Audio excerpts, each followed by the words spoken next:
Welcome to the Commercial Kitchen Chronicles, the original food service equipment repair podcast built by technicians for technicians. Whether you're on the front lines of repair, keeping the kitchens running smoothly, or just passionate about the food service repair industry, this podcast is your go-to source for expert insights, tech tips, and real stories from the field. We have got a full boat in the house tonight, but first, we got to give a special shout out to our sponsor, Viper and Refrigeration Technologies. Those guys take care of us, and we really appreciate what they do. So, you know what makes a tough job easier? Using products that actually work and are safe for you too. That's what Viper's all about. Their coil cleaners are non-corrosive, non-toxic, and easy on the equipment and techs who use it. So, big shout out to Viper. We appreciate you guys supporting us and growing the channel. So, all right, let's get to it. We have very special guest, Rich Malachy from Malachy Cares, Malachy Parts Plus. I'm forgetting one. Service Masters? Is it New York? Service Masters, New York. Yep. So this guy is out in Bayonne, New Jersey. I probably said that wrong. Bayonne, you're good. Bayonne, New Jersey, and this guy's killing it, man. He's been in this industry for a long time. I started following Rich on Facebook. He's got a group there called the FEDD group, and it's food equipment digital disruptors. And it's just people, techs, business owners, manufacturers, reps. They go in there and they talk about, you know, what's going on in the industry. And I started following them there and just kind of grown from there. Had the opportunity to go to the FedCon 2 years ago, what was it, 22? Were you 2020? Were you there for the 2020 or 22 Arizona? I was supposed to come to 22, but I was already on vacation and already had stuff planned. I couldn't get out, so I missed it. So I'm hoping we can bring this back in the future. But welcome to the show, Rich Malachy. I am super excited to have you here. I'm a huge fan of what you do and everything you do for the industry. So I'm glad to see this finally happen. Hey, appreciate you guys having me. Excited to be here. Let's chop it up. Let's chop it up. First off, let's give everybody a rundown of how you got into this, because it's a family business. You've been in it since you were a little kid, right?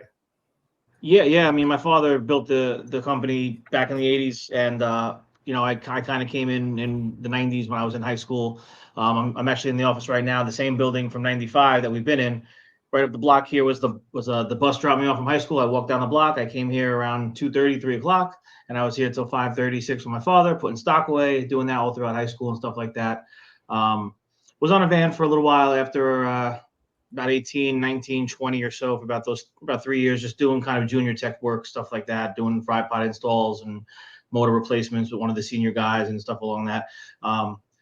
And right after that, I went into the office. I went to the office early. I came off the road early. I'm not gonna sit here and say I'm some technician. I'm not on your level. But I know both. I know all sides of the industry. I've done everything. From service manager to parts manager to breaking boxes to customers, you name it. I did it. Warranty billing, regular billing. Been doing that for the last 24 years or so. Took over in 2017 fully through a succession plan with my sister, and since then we've grown year over year. We've gone from 10 techs to 28, and the goal for next year is to get to 40. So we're working hard on making that happen. We just hired a guy today to train, and but yeah, that's kind of my journey in a quick nutshell into the industry through my father. Hey, that's cool though. I mean, and it's good on you to acknowledge, like, hey, I'm not the best tech out there. I did my time, and it wasn't a fit for me. I'm coming in the office, and you know, there's a role for everybody in this industry. You don't have to be a tech. You can be in the office. You can be a business owner. We've had dispatchers on here, managers on here. There's plenty of roles besides being in the field turning wrenches.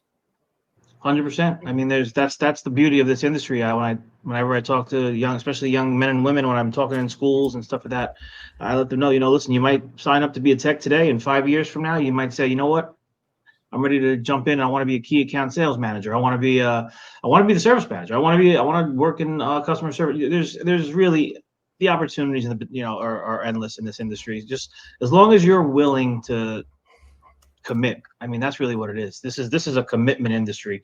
You're committing to people, your customers, the people you work next to. So you got to commit. Quentin wants to say that he's just dropping in to heckle you for a little bit. There he is.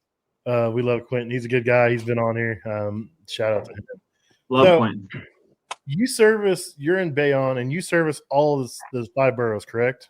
I mean, how big of an area do you guys cover? It's a big area. I mean, so we're New Jersey is home, and it's also where everything kind of started. That's where the roots are. We do just about 80% of the state right now. Aside from Wildwood and Cape May, which we dabble in from time to time, it's pretty far, but everything up we're doing Rockland County, New York, Westchester County, New York. New York City 5 boroughs came into play back in 2021 when we acquired Service Masters. So now we're in the 5 boroughs. We're doing Long Island, and yeah, it's a wide area. Boy, that city life's got to be rough. People were asking me or commenting on my post, like, how does he handle parking in the city? How does Tex do that? I was like, I don't have any idea. It's brutal. It's brutal. And I thought I knew before we got into this, because I grew up here and I used to go to the city every weekend. And I'm like, it's cake. We got this. It was a different animal. I mean, you got cameras set up on certain highways on the Belt Parkway, so some of these guys get speeding tickets. They just send them in the mail. You don't get points, but these guys are getting speeding tickets via camera. Now everyone has a parking app, so you could see where you could park commercial vehicles, but you could still, guys are still getting tickets because sometimes they can't park somewhere, they can't find something, so they'll just like cross their fingers, I guess. And I don't know if you guys know this, but there's also a no idling law in New York City. So we've gotten two tickets to date. They actually have citizens that take pictures of you. If you're idling more than 3 minutes, you get I believe it's a $1,500 ticket. Oh, and yeah, we've had 2 of them so far. So they have the citizens on the street and they get a bounty. So they could send it in, I believe, and get I don't know how much they get, maybe $100 or $200 or whatever they get for submitting that, and then we get hit with the $1,500 fine. So we have to continue to send messages out to our guys, don't idle. So and putting snitches get stitches on the back of the van would be unprofessional, right? Maybe we will do that. You know what's funny, Rich, is that Rich Malachy, one of the things that I recall that I still repeat to this day, and then it's funny because I'm on the other side of being in a service company, is that I would tell customers, and this is almost verbatim, and I got this from you, just want to say that we're not idling at the corner waiting to service you people. And that was a whole thing you dropped, and I don't know why that was so profound to me. I'm like, yeah, that's pretty to the point. And even now on this side, that I also explained that, on this side of the aisle, that hey, they're not just waiting for us to call them, So you mentioned the idling, it just brought me back to that. Yeah, I actually just said that yesterday. We had a well-built here doing a little meeting on our year in review, and we were talking about how busy we were this summer. And I had said to him, I said, man, we're not these. I said, people are calling out. We got reps, dealers, manufacturers, customers, everyone. I mean, they must think that we're idling at the curb, waiting for them to call. Like, all right, send them out. We got another one. Like it's wild sometimes. Dude, customers have no chill, man. Have no chill. I mean, I get that it's emergency to them, but it's like, dude, we got 30 other emergencies, get in line. Sorry. Everybody's an emergency. We triage what we can, and we know as an industry what needs to go and what can't get going. We know our customers. Hey, if they only got one combi oven and it's down, they're dead. So, we do our best to triage and, to work them in. But some people, they'll have 7 fryers and they lose 1 fryer and they're losing their mind. I'm like, dude, you got 6 fryers. You're going to add 1 minute onto every bill you had. You'll be all right. Yeah. Yeah. Well, and that's the thing, too. We do the best we can, too. There comes a point in the summer that we stop taking new calls. New customers or new calls? Well, I should say new customers. Okay. Now, or new calls, depending on the caliber of the customer, because we are in a business that key accounts come first. Mm-hmm. So it could be, and we know who's who, and we have our team who knows who's who. So if you're calling in July and you're calling for the first time, you're going to get a 4-week lead time, and we give them the option to wait. We'll keep it on the board, or you can call us back. But I've talked about this all the time too. Becoming a key account when that combi oven goes down. And they only have one. If they don't have a good relationship with the service company, so when you say key account, do you mean because they have PM contracts or they have a larger volume than other mom and pops or something? So I mean, honestly, I look at it from the perspective of they give us all their business. They give it to us all. So we have a country club that we've done for 20 years. They give us everything. It's not the largest dollar. Yeah, everything's right. Warewashing, hot, cold, everything. They don't have, they're not the largest account for us, it's a good size. I mean, they're not doing, what like some of these supermarkets do with us, but they're still a key account. They've been loyal. So we'll put them up on the up the chain. So for me, that's how it is. And PM contracts too, those are supposed to be, when they sign off on them, you get priority, service. So that also comes into play. Fair enough. Yeah, see, I like that you said that, because that's the mentality that I'm taking. It's not about how much you spend with me. It's the fact that I know I'm your first call when something happens. Like my second largest account, that almost every repair is 3,000 plus, and then I have another small account that is only, like, the average repair is like 300 or so. But when it comes to them being in trouble, they're on the same level, because whenever that $300 account needs something, I'm the first person they call. They've said, hey, if I got to wait a couple of days, we're not calling nobody else. So I don't say, oh, well, you only spend 3,000, this year with me, and this other guy's spending 3,000 every other week. No, they're on the same level for me too. Yeah. Loyalty. Yeah, I think that's a good thing. Yeah, it really does. And that's, we unfortunately, you have.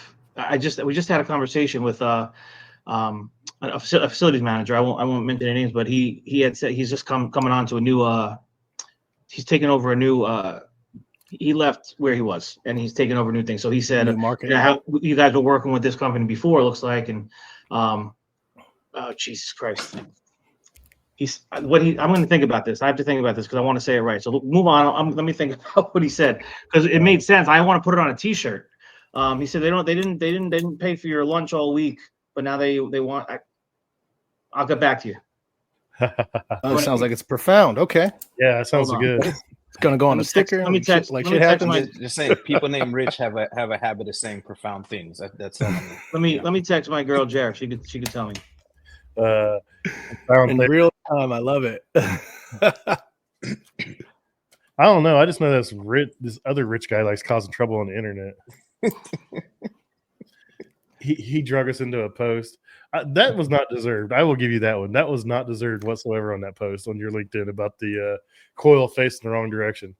Oh, the funny thing is, I don't even care. Like, you know what I mean? Like, that guy, oh, you installed it backwards and you did crappy piping and this and that. And I'm like, cool. Like, all right, thank you. You're gonna fly him in to give us a lesson? The wheelchair comment. He was like, I'll be in a wheelchair having to work on that. I'm like, what? I was like, what? Anyway, let's get back on the topic. Sound like we're going into an ADA conversation or something. Rich, we're not scripted here, brother. Just let you know. No, listen. This is happy hour for us. Yeah. When I used to do the Fired Up Lives, there was no script. We just ran with it. Oh, that was a blast. Yeah, I love those. You bring that back. That was a blast. Yeah, I want to do that in the new year. So we'll see. Let's go, man. We'll jump on there. We'll have some fun. I love it. We'll do it. So servicing that city, man. I mean, you guys can see all different kinds of stuff. Now, I know, is it your brother-in-law that has an equipment company that sells equipment? Is that what it is? Or yeah. So he was a technician with us for about 6 years, I'd say, and then COVID happened, and as a lot of people did, kind of figured out, you know what, maybe I'm going to do something else with my life. I don't think I want to do this, and so he had he sat down and thought about it, and I had always had an idea to doing something with equipment. Obviously, we're a service company. We're not supposed to necessarily sell equipment to that extent. So my brother-in-law, I said, listen, if you're interested in doing something, I said, no, why not do that? And then we could. He's here in Jersey. I could help him. He could help me, and that's really what's been going on. So he's got himself a showroom down there, a test kitchen, and they're just starting up, so they're doing well, and it's exciting to see family do well, and it makes me happy. So and he's got 2 little boys, so hopefully they'll want to come up and do something someday. That's really cool. Yeah, I always see you talking about making some pizzas and stuff over there and some chicken. Like, man, this guy, it's like, I don't know how he's the size he is. If I ate like that, I'd be like 800 pounds. Yeah, I don't know how. I don't know where I put it. I really don't, but because I don't work out like I used to either. That's bad. You're gonna get in trouble eventually, one way or another. Yeah. I don't know where Jason went. He just disappeared. Jason, he dropped out. He'll be back. He hit the wrong button. So that's cool. So let's talk about, your online presence. Like, I started following you, and you kind of inspired me to get more active and to start posting stuff and showing stuff off. You and your friend Josh really have a big impact on what I do as far as showing stuff off and highlighting the industry. So you want to talk about why you started doing that and some of the things you do? Yeah. So I ended up coming across a guy named Gary V, who you guys I think all know. I don't know how many years ago, maybe 2015 or so, 2015, 16, and everything that he was saying kind of was hitting home to me. Build, so to speak, build a media company within your business, and start posting every day, and start talking about everything that goes on, and start connecting with people, because that's really, you want to sell. It's about the people, and I guess we all know that, but sometimes when you hear it from someone else and they're doing it and they're successful, you have those aha moments. You're like, you know what, I'm going to do this. So I one day, and I think it was 2018, we did a video a day, 365 days, 365 videos, and that's how we kind of came out of the gate to try to just push stuff out. We were in the kitchen with the techs and in the office and just doing stuff like that. We've obviously, and we continue to do that now, but that was it for me. I wanted to build a brand. And, when you build your brand, and this is the face, and when you think of New Jersey, when you think of New York City, I wanted to just keep being repetitive. My message is the same as it was 5, 6, 7 years ago. It doesn't change. And I think that's important when you're doing this on social media. You have to continue to be genuine, authentic, yourself. Can we curse? Yeah, you're good. No bullshit, right? Yeah. Not just real deal. Be you, and let the market decide. The people are going to either love you, hate you. And by the way, as long as they're still watching, who cares what it is? So I think years ago, Howard Stern said they used to have the thing playing who says Howard Stern, the average Howard Stern listener who loves Howard listens for an hour and a half. Number one reason, they want to see what he'll say next. The number one, the biggest Howard Stern hater listens 2.5 hours long. Number one reason, they just want to see what he's going to say next. The haters are listening more. So just Rich, wait. Other Rich, it's working. Engagement is engagement. That's what I think. Yo, for real. When I first that's how I look at it. When people hate on my post, I'm like, engagement's engagement. I really don't give a crap. Yeah, because for every hater, I got somebody else in my DMs, a manufacturer, a project manager, saying, "Great work. Give me your email address." You know what I mean? And that y'all know that engagement keeps that post up there for people to see. So I'm good. Yeah, and I'll tell you, Rich, I've been watching and following you, and I we know each other through social media. I mean, that's how we know each other. And I could tell you from seeing all the stuff you do, I would look to you as an industry thought leader.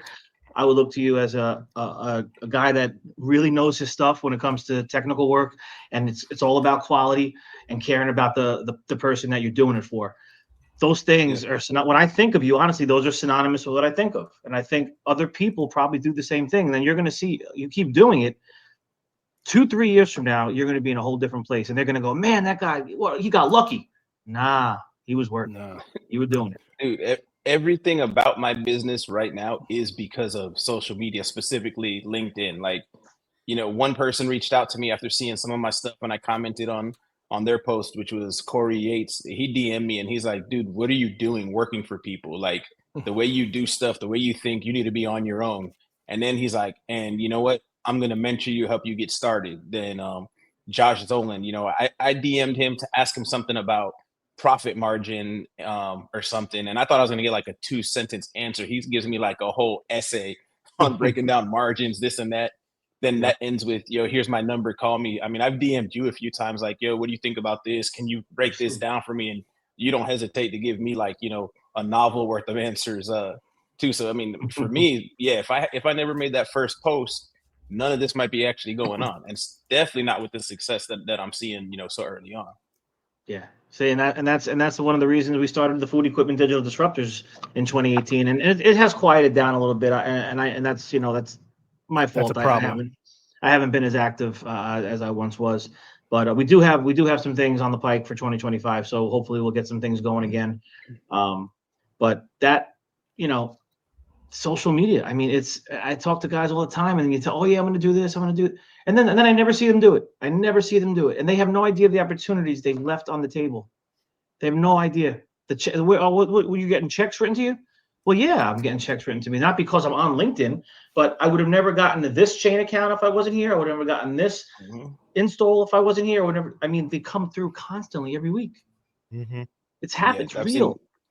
seen the same thing. I mean, the day I announced that I started my own business, I was getting DMs from manufacturers and different people that I didn't even know were watching me. They're like, "Oh, now that you're on your own, you want to take over our warranty work?" Part suppliers, in my DMs, like, "Hey, we just opened you an account. We just took your business information off of your business page. Here's an account.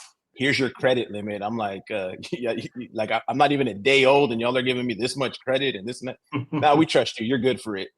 But yeah, I mean, it's a game changer. I mean, yeah, can you do it without social media? Yeah, but not at an accelerated rate for sure. Oh yeah, no, you can, and I give tips.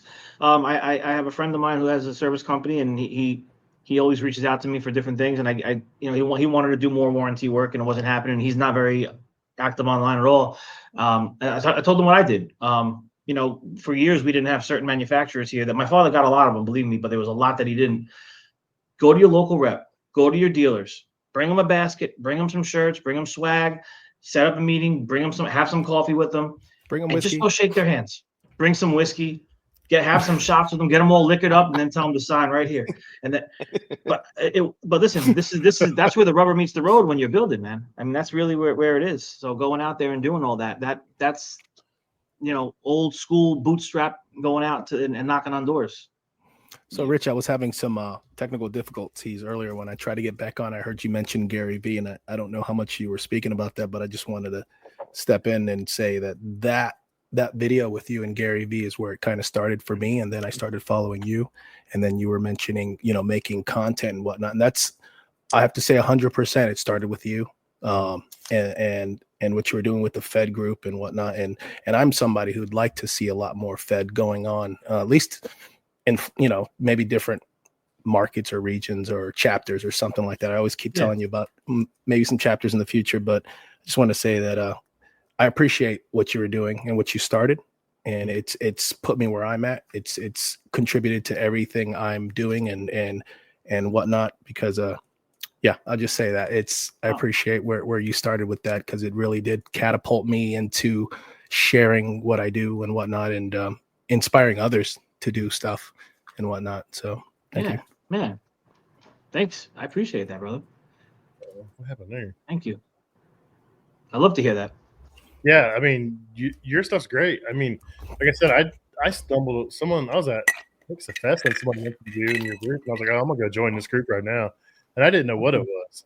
It's really me at food equipment, right? It's trying to help grow the industry and show off the industry, and that's what I loved about the group. You're not a big giant mega company. You're honest, you're raw. You show what you guys are doing, and it's refreshing to see. And I was like, I want to be a part of this. Yeah. And it's not lost on people that you floated that on your own, whether it was, at a peak before and it's slowed down now. I think people need to understand that concept, and I know there were people behind helping you, but you had to flip a lot of that to make that happen. And your sacrifice, whether it was financial, your time and whatnot, helped me get where I'm at now. So I whether it's at its peak or it's slow like it is now, I want to say thank you for what you did do, because without that investment of your time, your money to put that out there and your time, I wouldn't be where I'm at right now. I'm not saying I wouldn't be, where I'm at, but I'm just saying you've contributed, brother. And of course. And I think that however it comes back at whatever strength, I think there's going to be people like me who are in the phases that I was in, that's, looking to grow, that needs to hear that gospel about, digital disruption and whatnot, and social media and being vulnerable and putting your information out there and helping others and whatnot. So. Yeah, well, I appreciate that. I mean, that means a lot, believe me, when I hear those things, because there was obviously a lot of time and financial burdens and stuff like that. Especially the second one.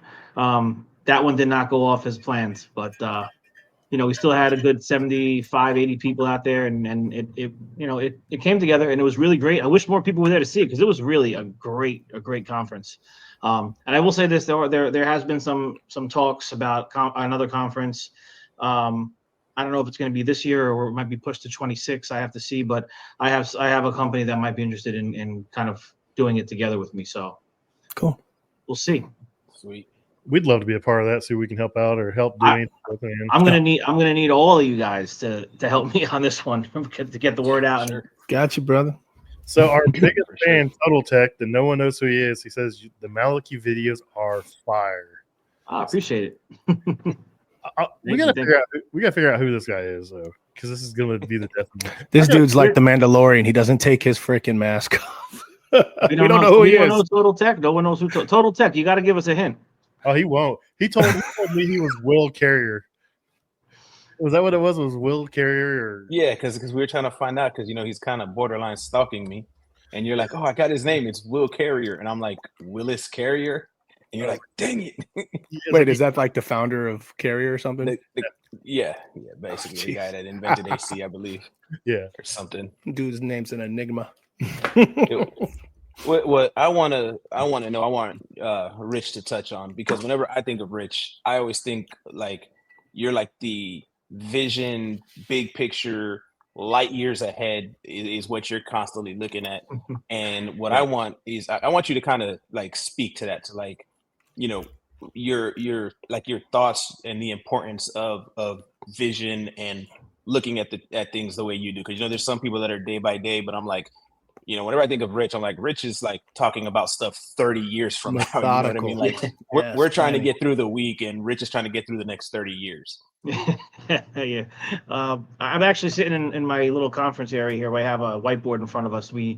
Over the past few weeks, we've been filling this board up with stuff that, we want to do. For me, I just, talking about being a visionary, I feel like that's, let me start with this. I'll say becoming a, whatever title you want to call it, CEO, listen, it's a family business owner, CEO, whatever you want to call it.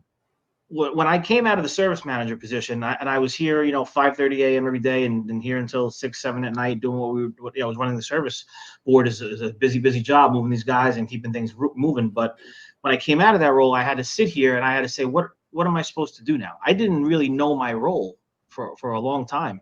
For having Geraldine here as my service manager, we put people in place, something my father didn't do. He didn't trust people enough. So he had to have the control on everything and be over everybody's shoulders. See, I don't do that. I'm not a babysitter. I'm here to be a coach. I'm here to be a cheerleader. I'm here to micromanagement. No, none. From day one, I don't want to do it. If I have to do that, then you shouldn't be here. Doesn't mean you're a bad person. You're just not a good fit for this.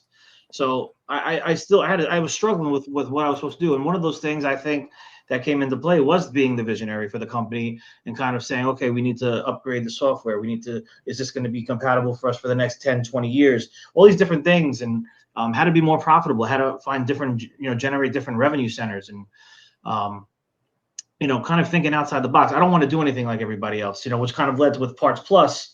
We're going to be launching this next year, Parts Plus Club. What's something that's going on, looking at what the industry looks like right now, seeing down the line and saying, okay, there's a lot of people that might be unhappy with parts suppliers and things that are going on. Because I read it, I see it, and I have no ill will towards anybody, any of these people, any of these companies, whatever. Do your thing. But I see the opening in the market for this. So I'm saying, what's going to be different? Why are they going to buy a part from me? Well, you're not just buying a part, because you can buy a part anywhere. You could, how fast, how much, and how fast. That's really what it boils down to every day for us. I was about to ask you that. That's it. How much and how fast. So, I know I can be competitive with the price, but we're going to have some things behind that club that's going to make it. There's going to be camaraderie. I'm building a community. It's going to be almost like a Reddit community behind the membership. And it's going to be webinars. We're going to do stuff like this. We're going to have, round tables, happy hours. We're going to be doing different things behind the club, and it's going to be something, that's, I think the industry is definitely starving for. And, if I could sell some parts and build my business while I'm at it too, cool. So that's it. But yeah, you really have to think ahead. And I don't like cookie cutter stuff. I don't like any of that. I want to be very different. So yeah, I mean, Rich, growing your business and there's, think people say, oh, you're crazy. The crazier, the better. The crazier, the better. Don't be afraid to try anything, risk things. There's no failing. There's just lessons, right? You're just learning. So yeah. It's a good point. Don't be afraid to put it out there. Don't be afraid to take those chances.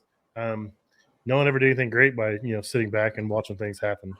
No, you got to do. And that's why the word for the 2025 for me is my new hat, Relentless. Nice. So, Rich, in regards to your parts company, is it pretty easy to sign up? I mean, do you need to have a special account? Do you need to? How's that work? So I'm really focused on service companies, honestly. I'm not looking to sell to the restaurants or the end users or any of that. This is going to be a community of service. Just because I'm asking doesn't mean I'm coming from that hat. It's a different hat.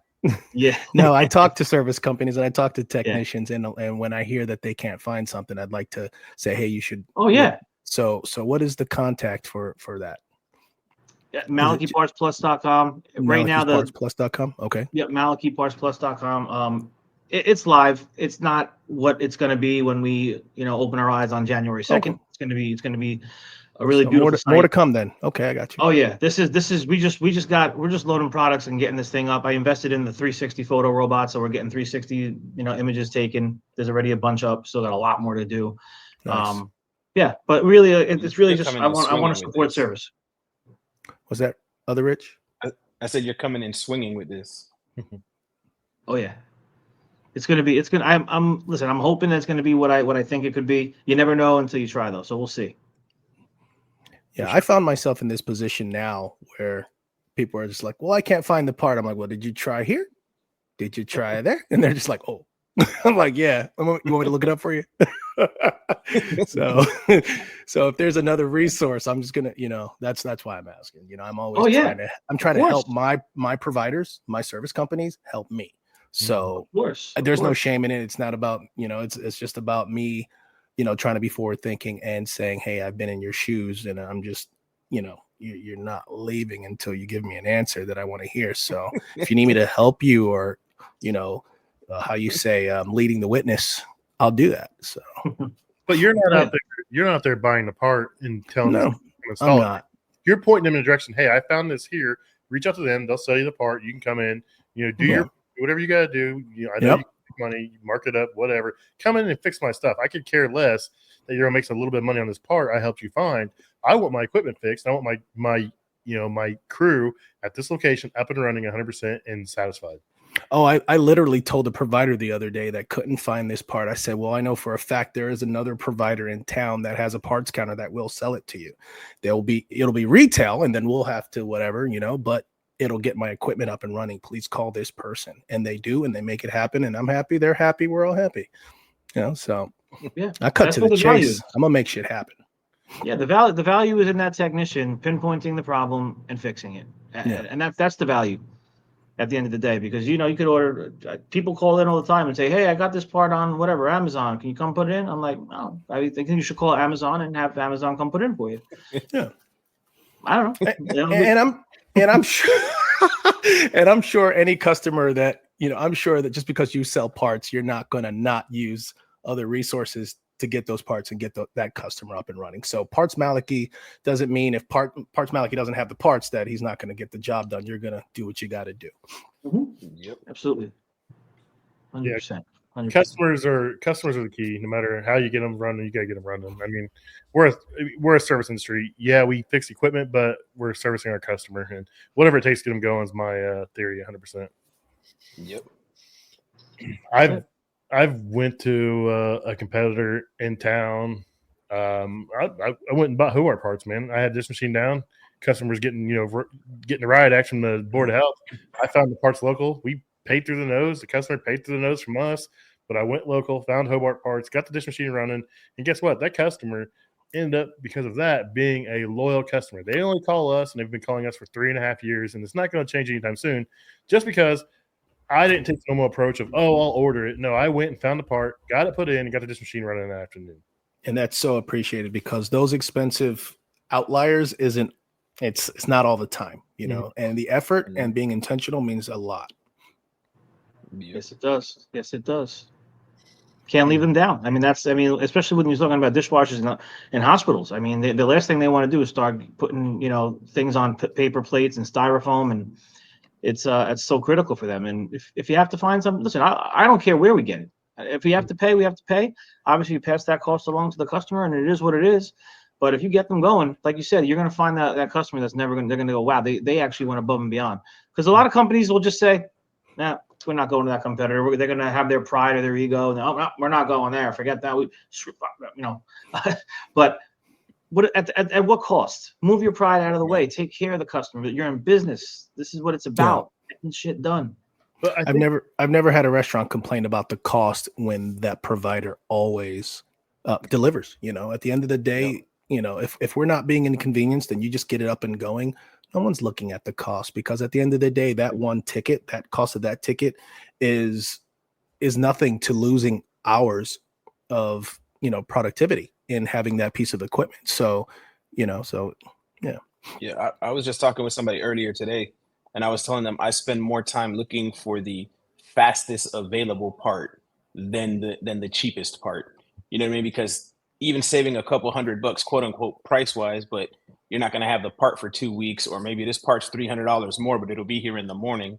99% of everybody is, give me the extra $300. I'll make that back in half an hour, Yeah. No one's ever said we're in the business of spending money. We're in the business of making money. And if you need to be part of helping me make money.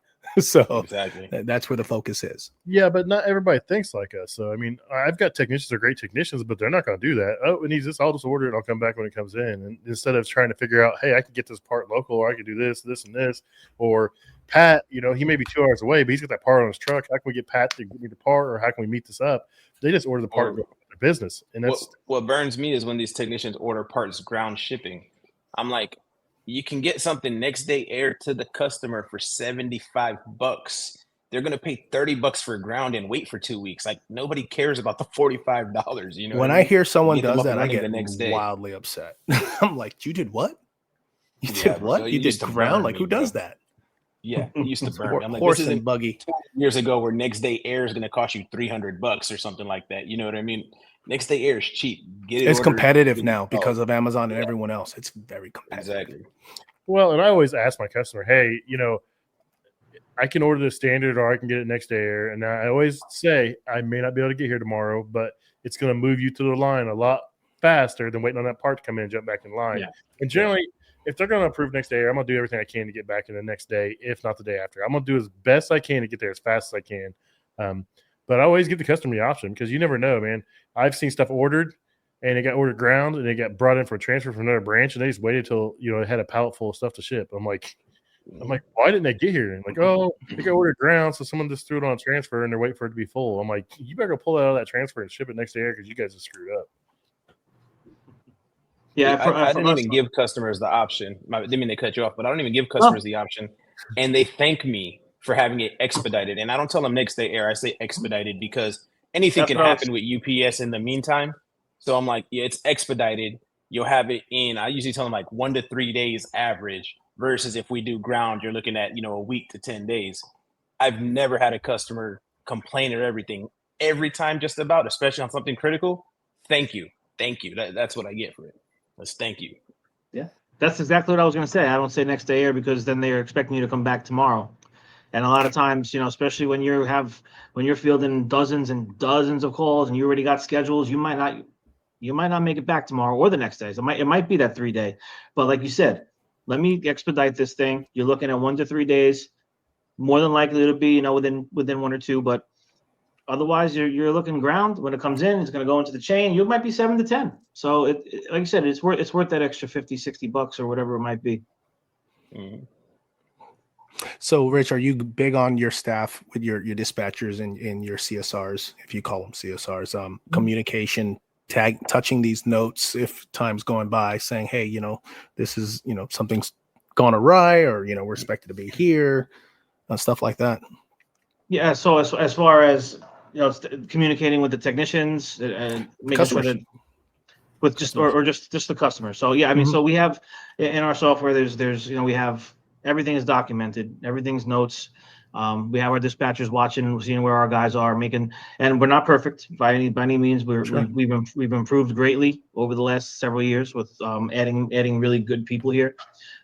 So we do have the care team, as we call them, the CSRs. We call them the care team. They're touching customers. We're making phone calls. We're calling when the technician's on his way. If a guy's on a job, we have our guy Lou here, and he's watching the board. He's watching the GPS. He's calling, making sure he's talking to the guys. Hey, listen, are you we're up against the clock. We promised these people that we were going to be there between 2 and 4. It's 1:30. Where you at? Type thing. So then they'll be able to call the customer and go, hey, listen, we apologize. He's not going to make it today. Can we reschedule for first thing 8 a.m. tomorrow morning? So yeah, there's a lot of it's everything's in constant movement. It's a lot of moving pieces. Word. Communication is key. Awesome. That's it. So the people up here probably hate my guts because all I do is talk about. I say all day long is care equals communication. So we're talking communication and urgency.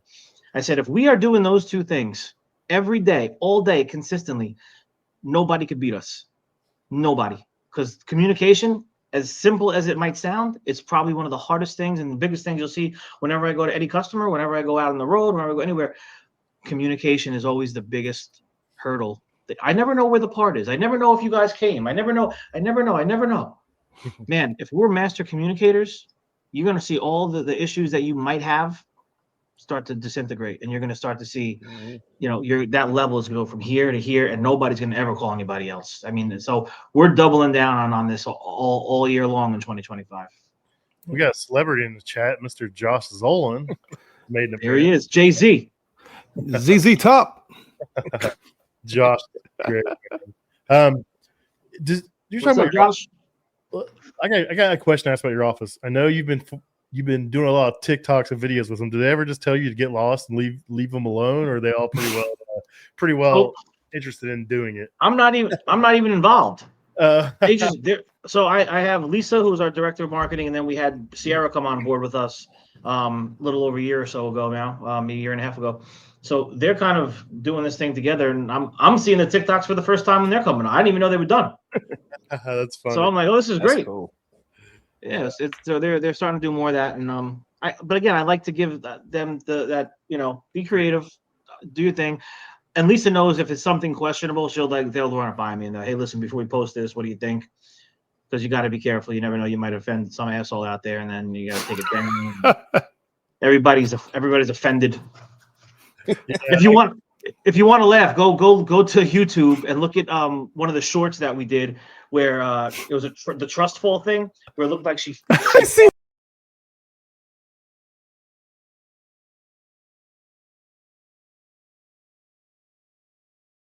You can't trust them. We really. These are serious comments. These people are nuts. Yeah. Occasionally I get someone that's off the rails like that. And I'm like, I just want to delete it, or I just generally about my business. And just like that seems to be the worst thing you can do for them. But that's funny. I always enjoy it. You seem to really enjoy Halloween. That's for sure. And pizza. I do. And pizza. Halloween. Give me Halloween and pizza all year. I love it. I've always loved Halloween. So we were scaring some folks here this Halloween. So Josh said this is an all-star lineup that he's ever seen one. He said he loves you all of us guys. So we appreciate your support, Josh. Josh is a real one out there. Arizona killing it. He's a huge inspiration to all of us here. So thanks, Josh. Yes. We really appreciate you, buddy. Yes, sir. Love you, Josh. Josh, I'm looking forward to seeing you at how long it takes me to get on Josh's nerves. For the amount of times in a day I text that dude. So I'm looking forward to seeing Josh at RIFMA. I just got my tickets this last weekend and whatnot. We got finally got that secured. We got AHR. We got the HVAC Tactical Wars on Sunday. I got AHR on Monday, flying out Monday night. Be at RIFMA for the rest of the week with some coworkers. My first RIFMA, so I'm looking forward to seeing Josh. Nice. We'll be there. You gonna be there? Yeah, we have a booth 954, and we've already hinted and we're talking about it, but the big push for next year is called the Green Flag Promise. So we have 10 points on what that Green Flag Promise is going to be to our customers and partners. And in the booth, because it's in Vegas, we have a mentalist that's going to be in the booth the entire time doing card tricks, mind games. Nice. We don't call these people magicians anymore. We call them mentalists. Anyway, he is a magician. Mentalist. I got to remember that. I've seen the green flag stuff the last couple of days. You guys mentioning that, and I think Rich, did you ask something about that? I was just saying, what's with all the green? Like, does it mean anything, or that's just y'all's favorite Rich color? is Irish. There you go. So my middle name is Malachy, and the colors were always kind of green, black, white, and so everything. Our company colors being green. We just came up with the Green Flag Promise here as we were doing one of our brainstorm sessions and came up with 10 points that are important. Transparency being one of them, and a couple of other things. So, yeah, I don't know how many times a day I say transparency. That's like transparency. Why? Because transparency. So, I've never used that word more than I have in this last year. I've been using that word to just cut to the chase. The two words I use a lot in my position is for transparency, and you need to articulate that. Just those two words. Mine's integrity. I like to use that like every day in something, especially if I'm losing something or I'm losing an argument. I'm like, well, that shows little or lack of integrity. And most time people are like, they leave me alone and go away. This is great. Yeah, gut punch them. Oh yeah, dude, I'm terrible. I'm a terrible person. I just want my customers to be taken care of. This isn't a complex or wild thing. If you take care of your customers, everything else falls into place. 100%. I mean, it's real easy concept, and people just screw it up every day. It's true. I mean, I've only had one beer, so don't say I've been drinking. I'm getting I mean, You said but it. I it's don't simple, know. right? It's like a two-step process. Like, do your best and don't lie. Like, if you can do that, you're straight. Hold on. Let me check Pat. Here, follow this finger. You're failing miserably. I'm failing miserably. I mean, Y'all are giving Pat a hard time, but I've had like 4 glasses of coquito already. chugging The it. problem is I say stuff like this all the time, so y'all don't know the difference. So it's say the alphabet starting from M. Malphabet. That video had me dying, man. I lost it. Alphabet. Oh my god. Malphabet. I haven't been pulled over lately, so I'm just kidding. I haven't been pulled over in a while. I'm knocking on some wood. I'll get in trouble. As long as I don't have my camera in yet, I'll be all right. Rich, you going to be at NAFM?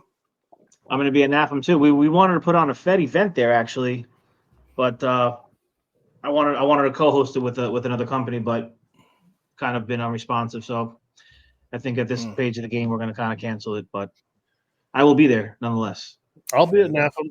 I'm going to go over and check out our friends at Cason. I'm trying to get that worked out so I can go hang out with Mr. Matt for a little bit and tour the facility. I'm kind of mad. I see someone was over there curling some big zinc bars, so I gotta one up that somehow. So I'm trying to figure out how to do that. But I want to go check out Cason. Be at NAFM, and I'm kind of excited for that. NAFM's every 2 years, and it's a blast. It's really cool. Yeah, no, it's definitely important to go. What about the other Rich? Are you going to go to NAFM? It's closer to you now, right? It's in Georgia. This year it's in Atlanta. I'm not gonna be able to make that. I mean, I got to throw 2 techs in the staff before I can start doing stuff. Yeah, the way it's Fair going, enough. I should be able to have 2 techs by the end of next year, and then I'll start hitting stuff when I can. there you go. You got to prioritize. Yeah, you got to build what you're building over there, man. Like I said, I'm really proud of what you got going on, and what you're doing for your customers. You're putting your customers first. I mean, you're not doing anything you shouldn't do, but you're putting your customer first and making sure they're taken care of, and you're building something special over there, man. I'm trying to, yeah. But if you want to make a day trip out of it. He's going to guilt you into it. He's going to try Guilting him hasn't worked since I met him, so it doesn't. Listen, we'll have an Uber pick you up. You don't got to worry. Uber Black. That's right. I mean, if you put it like that, it's got to How be. far are you from Atlanta anyway? Just curious. probably 4 hours or so, I'm guessing. Yeah, that's like you got to. Yeah, that's like It's in South Carolina, right? It might be less than that. Let me see. I'm gonna have to look that up now. He's Don't not tell going us because you're gonna still have an excuse. So you might as well say it's 4 Oh hours. shoot, it's only 2.5 hours. Actually, You better be there. No, You better make a day trip. You better use your lunch break and come see somebody. I'm not even sure if I'm going to make it this year. I might have to take PTO. Well, we met halfway, but it may be good for you though, because manufacturers are there. You can get your face in front of people. This is a business trip. It's all when business, is it anyway? bro. When is it? It's the last week of February. Yeah, February 25th to the 28th, I think. Yeah, you got to pick your head up above that piece of equipment and do some business out there and do some mingling. Word. It might be beneficial for the day to come shake hands with some manufacturers. Get a nice shirt that pops when you're walking down the aisle. Yeah, you don't got to take it from me. Hand out some You cards. take it from a business owner. I like it when they're picking I on mean, now that Rich said it, I might have to do it. You know Thank what I you. mean? Hey, Josh, jump in here. This guy needs to go to Napa. Which is a lot of Actually, if you ask Josh for his opinion, he's gonna tell y'all hell no. You need to work. Because he told me, he was like, don't hit anything until you got at least 3-4 texts and you can leave for the day without any problems. Yeah, I get So me saying I'm gonna leave when I have 2 texts, Josh is probably gonna be like, the hell you talking about? He's probably got a text message on his phone. It's probably buzzing right now. Are you crazy? Don't listen to these guys. Peer pressure, bro. It's good stuff. Jason's bad about the peer pressure, man. He'll get you in trouble. He likes to play the HR, but he'll also just push the buttons. All right. I don't want to keep you much longer because I appreciate your time. I know you're a busy man. Listen, I'm here. You're here. What else you want to talk about then? So if no one knows what FedCon is, let's break down what FedCon, how it came about, and what you did there. So FedCon was, basically a conference that really was going to be directed towards getting people excited about building their brand online in our industry specific, giving them some tools, giving them some direction, showing them, what the opportunities that are out there. We had workshops. We had some, I think Josh spoke at the last one we had. Josh spoke in Arizona. We actually had Pink's drummer there. I can't think of his name at this point, but he came out with his drums. I mean, he had a whole big presentation talking about how building his brand catapulted him into motivational speaking. And so we had a lot of different things, a lot of different workshops. We had TikTok courses, we had Instagram Reel courses, we had a lot of different things. And then, of course, we had breakfast and dinners, and it was great networking. We had a casino night. We did a lot of stuff like that. But that's what it is. It was just about getting people connected and understanding what this is. And I wanted to continue to build on that, blow that room up, that there'd be 300-400 people in the next one. That was the hope. But yeah, I mean, if we do it again, it's going to be based on just personal branding, and that's what it is. It doesn't matter if you own a company, if you're a technician, if you're operations man. We all sell every day. We're all selling something every day. So to be able to grow and build your whatever it is you're working towards, you should be putting yourself out there. You should be talking about your day. The goal is to become an industry thought leader. And then people are going to start knocking on your door because they're going to trust you. They're going to believe in you. And they're going to understand that, hey, if they call Rich Malachy, if they call the other Rich, if they call Jason, if they call Pat, they know they've gotten to know you guys. There's a professionalism behind it. They feel like they know you. People call me and say, man, Rich, I feel like I know you, man. And that's what you want. That's how you do it. So if we can, that was the conference in a nutshell. We wanted people to understand all the things that they could be doing in their position. So hopefully we'll be able to do it again. Well, I think it's more than just that conference, in my opinion, because I was sold and locked in before that conference wasn't even a thing. Because my enjoyment was the day-to-day, the week-to-week, the month-to-month Fed stuff that was online and whatnot, aside from the conference. And the conferences are great when you get everyone together, and those things are wildly expensive. But I think the meat and the value was in the content you were creating and promoting and whatnot. And I think aside from the con, which can happen bi-yearly or whenever, every couple of years, it doesn't matter. Yeah. But I think the day-to-day needs to continue where we used to be, where I got pulled in and was like, this is amazing. This is why I love repping this hat when I go out and whatnot. I love people asking me if they think it's a federal thing, and then it's a segue into what it is. Yeah. And it's just, it's a conversation thing, I got Absolutely. 2, and I appreciate you sending me those 2 different versions of the hat. I love rocking it, whether I'm at church or at work or at a club. Yes, it doesn't matter. But I love talking to people about food equipment and, and making videos. I've gotten friends to create their own little logo and stickers, and it's fun and whatnot. And there's something there. And I think it's a movement. And I think that day to day and what happens during the year is a lot more important than everybody getting together and doing the con, which happens when it happens. But the meat, I think, is in the day to day. Yep. Yeah. Okay. Well, thank you. I just want to put that out there. I think people are like, when's the FedCon? And that's not one, I didn't have an opportunity to go when you had them, and that's okay. But the value was with what you were doing daily, and I try to do that still, with people, and we do that with the content we create, whether it's Pat or Rich or anyone, and I'm proud to say I got it from you and whatnot, and I grew that. So I'd like to see more of that, and I think that's the day-to-day content, the content create collection happens anyway, so it happens anyway. And you putting on a clinic, like you used to always put on a clinic about digital disrupting and creating content and putting yourself out there and being vulnerable. And I think that's missed, because not everyone has the time or the money or the bandwidth with everyday life to go to a conference.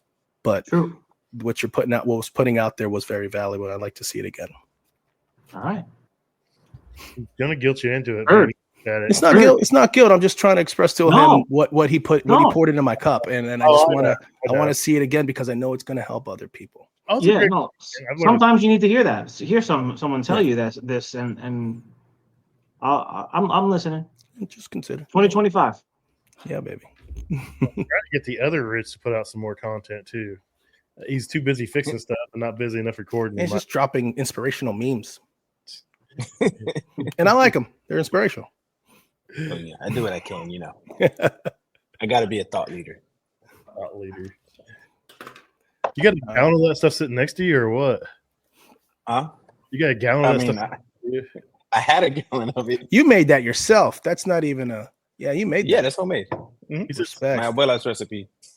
Bueno. And if you know anything about old Spanish ladies, they put a lot of liquor. Yeah. What is that? I mean, I know you said what it was. What is in it?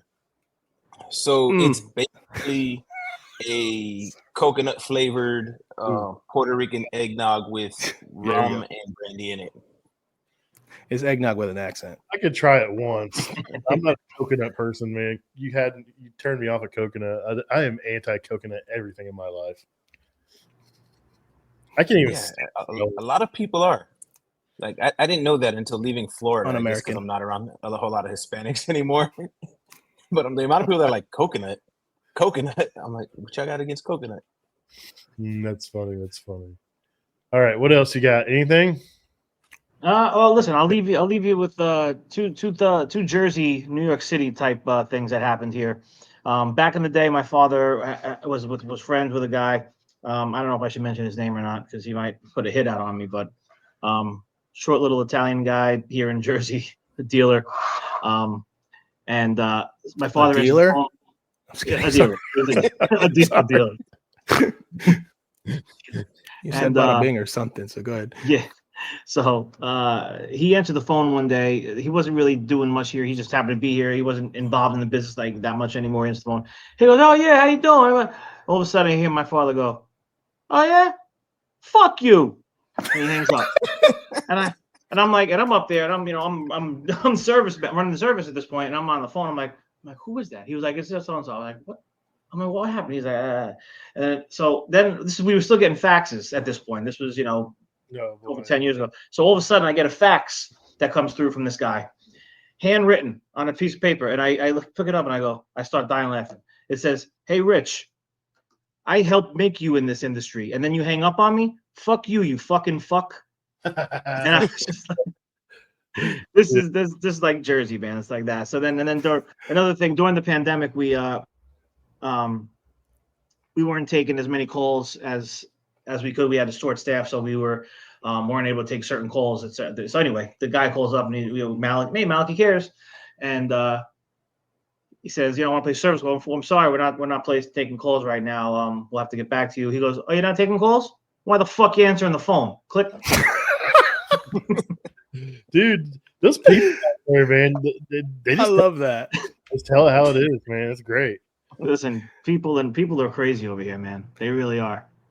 Zero patience to get to the point. Hey, we know what we need. We know what we want. If you're not a part of it, we'll call somebody else. Hey, Rich asked his dad, "Who is that?" His dad said, "Forget about it." Forget about it. I'm sorry I answered the phone. Forget it. So let's get to the point where you're going to share some of your information. If people want to find you, where can they find you? Where can they find Malachy Cares, Malachy Parts Plus? throw it out there so people can go and follow you and join in this conversation. Yeah, sure. You can go to malachycares.com. You can go to malachypartsplus.com. And you can call 1-800-794-1415. And an operator will be there to take your call. We have 24-hour live operators taking calls right now. That's really it. We're here in Bayonne, New Jersey. We're servicing the New Jersey, New York City, Long Island market. And listen, even if it's not for business and you just want to talk or have a question, or if I can assist in any way, I don't care. Just reach out. I'm on LinkedIn, Rich Malachy, and at Malachy Cares on everything. So if you're on Facebook watching this, go to Food Equipment Digital Disruptors and join the group. You can post videos in there. You can show off some of the stuff you're working on. You can show off your techs, your coworkers, funny stuff you've seen. Just show off the industry. We're just trying to build this up, and let's get it built up, man. That's it. Let's keep it going. That's it. All right. Any closing thoughts there, Jason? You generally got Nope. all kinds of wisdom. You used it up already? All right. Rich? Yeah. It's the new year. We're about to, let's just say that, we're going on a new year. We got new things going on in the country. I'm very optimistic about where we're going as a nation. I'll just leave it at that. And I'm looking forward to the next 4 years. Nothing political. No, nothing political. No. It's just how good I feel. All right, guys. I appreciate you and have a good night. I'll leave you. I'm gonna leave everybody with one thing. Okay. Yes. Good. One thing, especially this time of year. There's a lot of stuff going on. People are going through a lot of things. One of my favorite quick little quotes is "Outlast the temporary." So, oftentimes we get so stuck in problems, right? And we think we're never going to dig out. And there's never a solution. We're not going to, no matter what it is. It could be life. Life, business, personal. It doesn't matter. If you can just keep going every day, a little bit. You don't want to wake up. You don't want to get out of bed. Get out of bed. Those are the days you need to get out of bed. You need to go out into the world and do what you got to do. And if you outlast the temporary, I can promise you, greatness lies on the other side of that. So, be relentless every day. That's for 2025. That's good stuff. Other Rich? Nope. No, I'm good. Go All keep right. See you guys. Merry Christmas. Happy holidays. We appreciate you making it into the show. If you would, please remember to rate and review the show. It really helps us grow. Also, if you'd like to be a guest on the Commercial Kitchen Chronicles or know someone that would be a great guest, hit us up in the DMs or send me an email at pat@commercialkitchenchronicles.com. We'd love to hear their story and how this industry has impacted their lives. Thanks for tuning in, guys.